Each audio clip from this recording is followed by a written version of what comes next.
Ассаламу алейкум, урматтуу Дон Кабар YouTube каналыбыздын көрүүчүлөрү, алыс жакындан көрүп жаткан мекендештер, саламатсыздарбы? 6 июнь 2024 жыл Бишкек шаары туугандар. Кечки курстарды көрүп алыңыздар. Рубль кандай болуп жатат? Оор келбесе өйдө жактагы бармакчаны басып коюңуздар. Каналга каттап элек болсоңуздар, каналга катталганды унутпаңыздар. Сити акча алмаштыруу жайында доллар 87 сом 40 тыйын, рубль 97,2 тыйын. Эң жогору рубль боюнча ушул Сити акча алмаштыруу жайында болуп жатат. Бул обменканы көрүп алыңыздар. Доллар 87 сом 40 тыйын, евро 94 сом 50 тыйын, рубль 97 тыйын, сатуу 98,5 тыйын. Жетиген доллар 87 сом 40 тыйын, рубль 97 тыйын.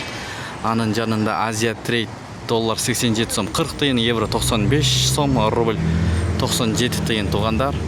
Бул обменканы көрүп алыңыздар. Бул жерде эң жогору болуп турат. Рубль боюнча доллар 87 сом 40 тыйын, рубль 97,4 тыйын. Бир тууганыбыз сураган теңгени айтты. Теңге 0,13,5 тыйын туугандар.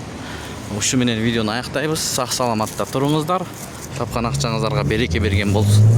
Сиздер менен канал автору Данияр. Партнер нефть туугандар 92 66 сом 40 тыйын, 95 73 сом 40 тыйын, 92 65 сом 40 тыйын, солярка 73 сом 90 тыйын, дагы бир солярка 72 сом 90 тыйын туугандар. Бишкек шаары 22:00 карата көрдүңүз.